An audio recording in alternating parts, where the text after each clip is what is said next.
Hey,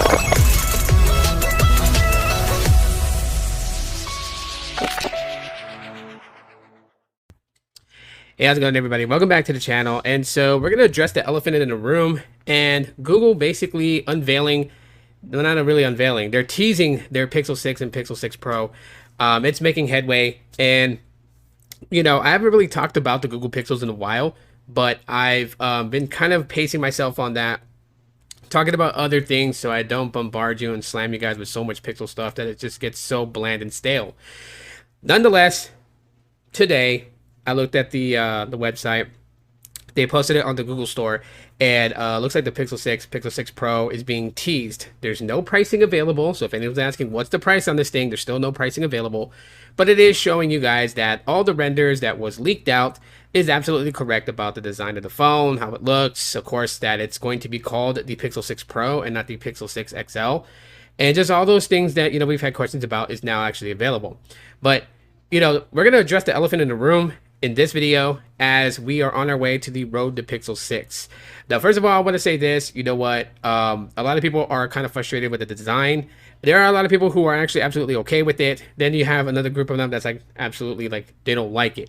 And I understand it's going to be perception. And you know what, if you don't like it, you don't have to buy it. I think one of the things that we are plagued with and the things that we suffer with in the tech community is that we feel like that because we in a way have an influence with these companies, because you know there's things like Team Pixel, there's a OnePlus community, there's a Samsung crew, there's all these people that, you know, tend to work in tandem with these companies and be able to review the devices. We think that we have the ability to actually control how they develop and design these devices, and sometimes we may have a key influence on it, but we don't actually control it. And so the attitude of like they didn't design it the way that I wanted it designed, so I'm going to completely cancel it, is just like weird. Now, it's one thing for you to sit there and say I don't like it, so I'm not going to buy it, but it's another thing when you see somebody else talk about it on YouTube or another platform and they say they like it. You have to put your 2 cents in and say no, it's ugly, and try to force people not to buy it because you don't like it. I mean, that's one problem we are plagued with in this community. I'm just going to call it as it is. No BS. That's how it is on this channel. That's really how it is, though. I see that time and time again. It's like, you have to like what I like. And like, no, buddy, no. I don't have to like what you like. But nonetheless, I think, me personally, I think the design is good. I like the fact that Google goes quirky with it. And it kind of reminds me of the days of the Pixel 2 XL and even the Nexus 6P, the design of that. It kind of brings like a retro vibe to that, like a callback, throwback to those designs, and just kind of like emulate something new with it. And I'm totally down and totally cool with it. Trust me, in my opinion, it's a lot better than having the same old design with your device amongst like 5 other OEMs out there. I mean, trust me, like Apple has the same square module, Motorola's done it, Lenovo's done it, and several other devices have done it. The square module in the back. And trust me, I'm not letting OnePlus and Samsung off the hook. Just because they have a rectangular camera module on the back doesn't escape the fact that it's nearly similar to that. So seeing Google go with a left to right camera space or camera visor, whatever you want to call it, I think it's a nice touch. It gives a little bit of a personality to the phone and definitely differentiates it from all the competition out there. So for me personally, I have no problem with the design. I'm cool with it. One thing for sure, people were like, well, you know, that camera is going to get damaged, going to get scratched up. I don't like to lay my phones on its back so that way the camera doesn't get scratched. And I tend to put a case on them now after what happened to my Pixel 5. So, yeah, you know, of course, can you guys imagine the Google case that Google comes out with for this phone? The you know, the fabric one? That's going to be insane. But anyways, so design is one of the things that people are kind of like humbugging about a little bit. And let me just tell you guys, if you don't like it, don't buy it. It's that simple, just simple as that. You know what I mean? And if you don't like it, but somebody else likes it, then let them buy it and let them do you know, they do them and you do you type of scenario. Now with the Pixel 6 and the Pixel 6 Pro on the website for the Google Store, the teaser of it, they told us what the chip is called. It's called the Tensor chip. So I am going to be making videos talking about the Tensor chip and what else I can dig up and find out about it. I'm sure other YouTubers have done that already and talked about it, but I'll give you guys my perception on it. So that's coming down later on a little bit.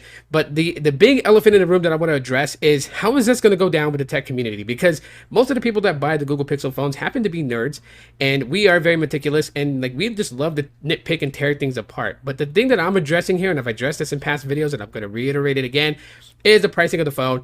And if this phone maxes out at $1,000, are people going to go and complain and say you don't have a right to charge $1,000 for this phone? And if so, then you tell me, why is it okay for Apple to do it for so many years and that Pixel can't do it? If they build a premium device that's going to hit all the check marks in the box, why can't they charge $1,000? And if you're going to tell me this thing, well, Apple's been doing it longer, that's just equivalent to like having a birthday. Like you and your older brother, you know, you guys are 5 years apart. There's no way in heck you're going to catch up to his age or pass him in age. You're always going to be 5 years behind him. And that's the same thing with the Google Pixel phones. They're always going to be that length of time behind the iPhone. So I don't really find timing as a warranted excuse to say that Apple can do it, but Google Pixel can't.